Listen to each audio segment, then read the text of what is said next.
Assalamualaikum warahmatullahi wabarakatuh. Saya Egi, pengurus PPLP BHMI periode 2018-2020, dan di sebelah saya Abang Hadi Suprapto Rusli selaku peneliti Indobarometer dan pengamat politik Indonesia.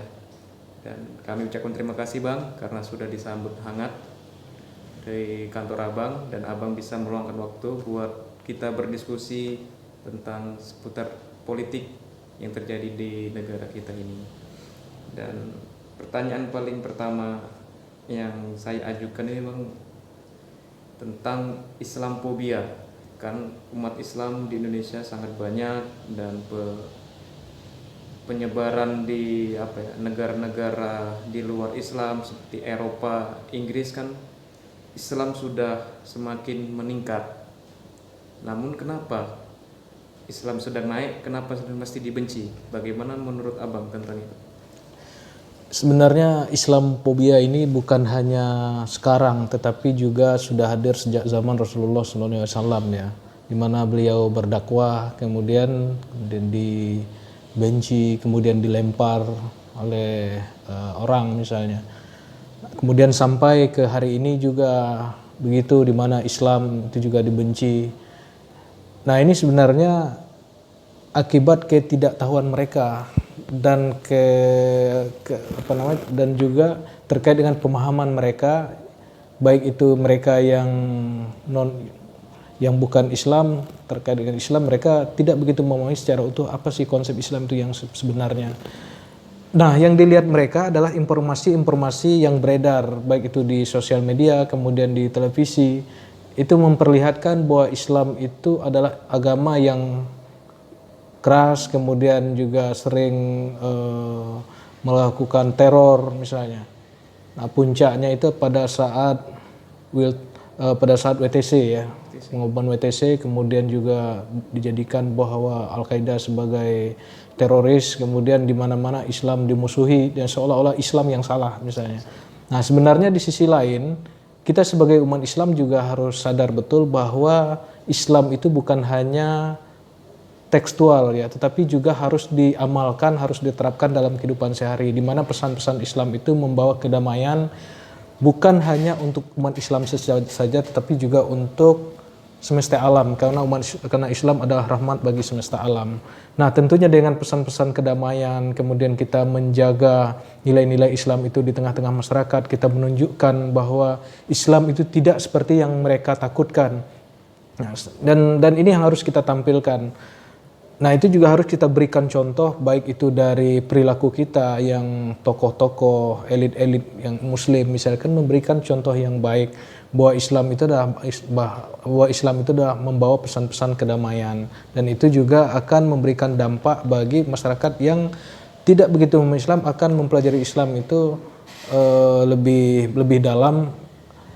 Dia akan melihat ada perbedaan di mana sih yang Islam yang sesungguhnya seperti apa. Nah, jangan mereka melihat Islam itu yang jelek-jeleknya saja, tapi juga harus melihat bagaimana Islam yang di luar sana yang jauh lebih banyak memberikan manfaat bagi masyarakat luas. Saya kira itu. Jadi kalau Islamophobia lebih ketakutan mereka saja yang tidak tahu Islam, kemudian menjustifikasi Islam itu jelek dan sebagainya, sehingga membuat ketakutan bagi orang-orang yang tidak memahami Islam itu sendiri.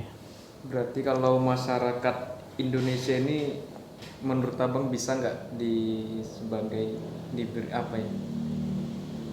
sebagai contoh buat masyarakat dunia luar? Maksudnya ya masyarakat bagian Eropa, Afrika maupun Amerika. Harusnya bisa ya, karena di Indonesia ini multi etnis, kemudian juga semua agama juga ada di sini, kemudian kita bisa hidup berdampingan. Nah, kemudian juga sebagai generasi muda Islam juga jangan pernah berhenti untuk menyuarakan pesan-pesan kedamaian dengan menampilkan ciri khas Islam yang rahmatan lil alamin. Itu juga harus selalu kita gaungkan, terutama teman-teman di PBHMI juga harus memberikan contoh yang baik kepada masyarakat. Pesan-pesan Islamnya juga harus ditampilkan, harus ditonjolkan. Saya kira itu. Terus kan umat Islam di Indonesia ini kan sangat banyak secara kuantitas Bang. Artinya kan berapa persen, 90% umat Islam di Indonesia. Dan kebanyakan pada saat momen politik umat Islam ini selalu apa ya? Selalu diikut atau selalu apa? Selalu selalu dibawa-bawa untuk memenangkan pilkada, pileg, pilpres. Bagaimana tanggapan Abang mengenai politik identitas yang marak terjadi belakangan ini? Politik identitas ini memang tidak bisa dihindari ya di setiap momen-momen politik, terutama pemilihan kepala daerah, apalagi pemilihan presiden. Tetapi sejauh mana efektivitas dari politik identitas terhadap pengaruh keterpilihan dari seorang calon itu juga tidak menjamin terhadap kemenangan bagi calon atau kontestasi peserta pemilu atau pilkada itu. Dan itu kita bisa lihat di Pilpres 2019, kemudian kita coba bandingkan dengan pilkada DKI yang sebelumnya sangat ramai dengan aroma-aroma politik identitas ya. Nah, ini dua hal yang berbeda saya kira, karena di mana pilkada DKI itu menampilkan berkumpulnya berbagai elemen masyarakat, terutama mereka yang tersinggung dengan pernyataan Ahok terkait dengan Al-Maidah. Nah, awalnya dari situ, sehingga memunculkan sentimen terhadap keagamaan yang muncul. Nah, itu muncul dengan sendirinya, kemudian dikapitalisasilah kelompok-kelompok tertentu untuk mendompleng dari politik identitas itu untuk memenangkan sebuah kontestasi. Dan itu tidak bisa dihindari. Dan itu berawal dari kesalahan dari Ahoknya sendiri dalam membuat pernyataan-pernyataan yang dianggap melukai umat Islam pada waktu itu. Tetapi berbeda konteksnya dengan pemilu presiden, di mana pemilu presiden pada saat itu antara Jokowi dan Prabowo, dan sampai juga kita melakukan riset kemarin, bulan Maret kemarin, di mana tidak ada pergeseran yang signifikan antara pemilih Jokowi di waktu Pilpres dengan pemilih Jokowi pada saat kita lakukan pada survei di bulan Januari kemarin. Nah, kita melihat bahwa pemilih Jokowi seandainya Jokowi tidak bisa maju lagi sebagai presiden, siapa pilihan presiden yang akan Bapak Ibu pilih? Masyarakat justru akan memilih Prabowo sebagai calon presiden, dan Prabowo bagi salah satu calon kontestasi terkuat di Pilpres 2024 yang akan datang. Nah, ini juga akan kita melihat di mana pergeseran suara yang pada saat 2019 kemarin, di mana pemilih-pemilih yang fanatik, yang Islamnya lebih banyak itu ada di kelompoknya Islam fanatik itu lebih banyak di kelompok Prabowo pada waktu itu. Dan ternyata di saat kita buat simulasi seandainya pemilu presiden 2024 nanti, siapa yang Bapak Ibu pilih kalau Jokowinya tidak ada, yang ada di situ adalah nama Prabowo, Anies Baswedan dan sebagainya. Dan ternyata pilihan terbesar itu jatuh ke Prabowo. Nah, artinya pengaruh politik identitas di Indonesia itu tidak terlalu signifikan. Mereka lebih melihat variabel-variabel yang lain selain itu. Nah, kita melihat bahwa dalam proses pelaksanaan pemilihan kepala daerah, kemudian pemilihan presiden, rata-rata masyarakat itu pemilih itu banyak variabel. Jadi bukan hanya satu alasan saja. Kalau satu alasan saja, misalkan seandainya saya terpilih saya ingin mencalonkan sebagai kepala daerah. Nah, masyarakat memilih saya berdasarkan satu suku, kemudian atau satu agama. Ada yang memang alasan seperti itu memang ada, tapi tidak banyak ya. Nah, justru di Indonesia ini ada 5 sebenarnya alasan masyarakat itu memilih. Jadi bukan hanya terfokus kepada satu saja. Yang pertama, mereka lihat fisik. Ada juga masyarakat yang melihat, wah calonnya, terutama ibu-ibu misalkan, wah calon saya milih yang ganteng aja deh katanya. Nah, itu juga ada.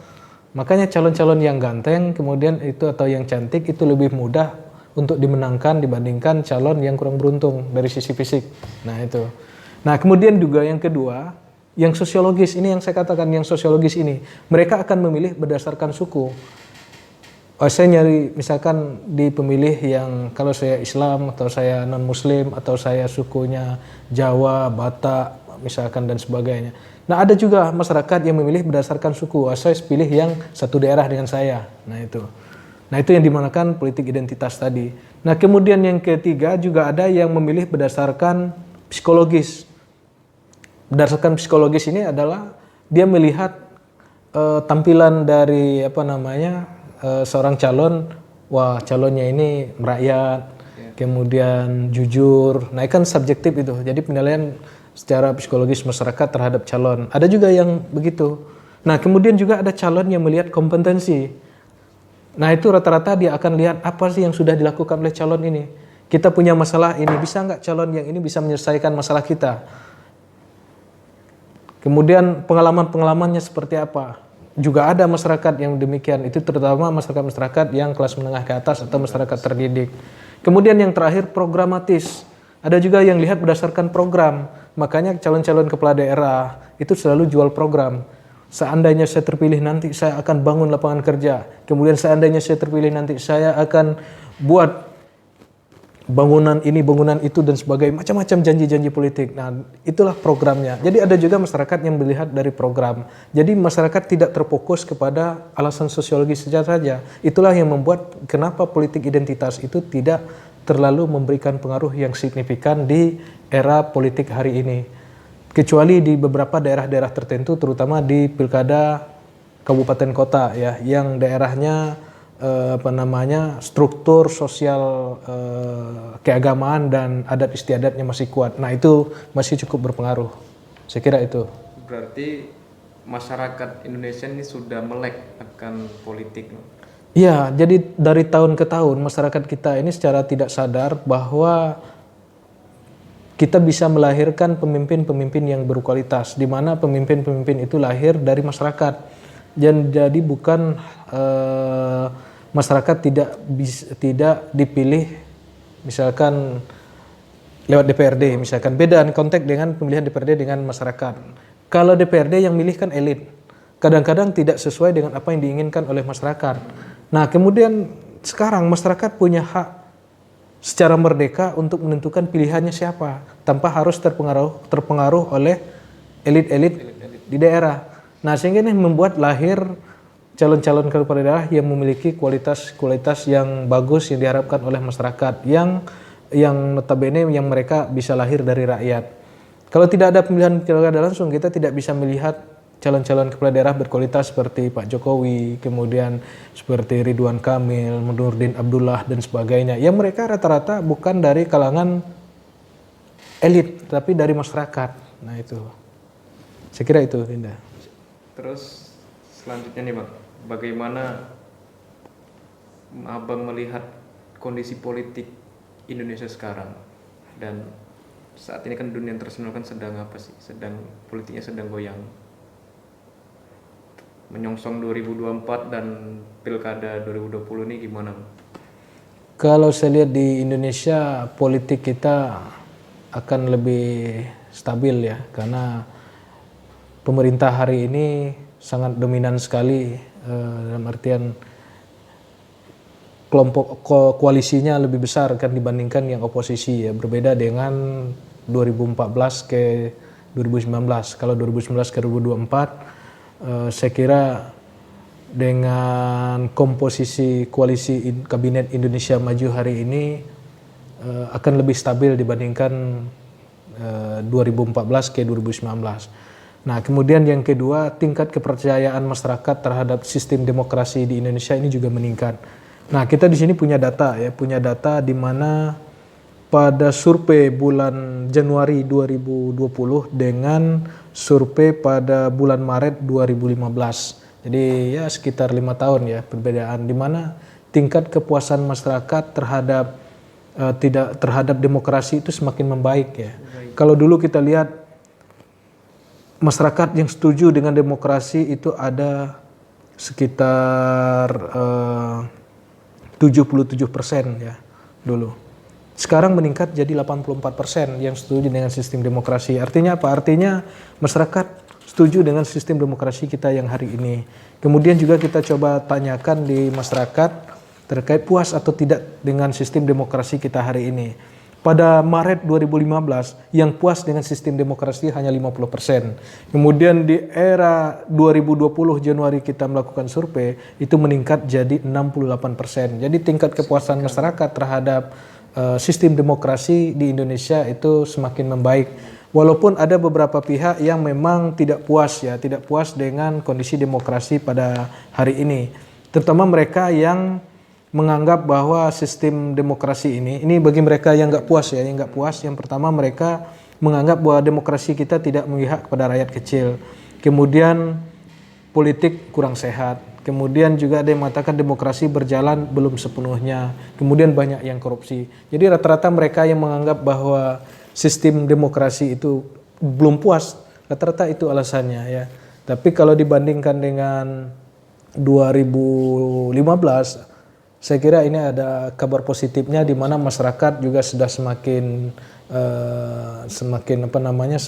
baik tingkat kepercayaan terhadap sistem demokrasi kita. Nah, tinggal bagaimana kita mengelola ini dengan baik supaya kedepannya bisa lebih baik lagi tingkat kepercayaan terhadap masyarakat terhadap demokrasi juga semakin tinggi, dan kondisi politik kita juga bisa melahirkan elit-elit politik yang punya kompetensi, terutama nanti menjelang 2024 nanti. Dan kemudian pada saat 2020 ini akan juga diadakan pilkada serentak 2020 ini, juga kita harus berkaca kepada pelaksanaan pilpres kemarin, kemudian pelaksanaan pilkada serentak sebelumnya.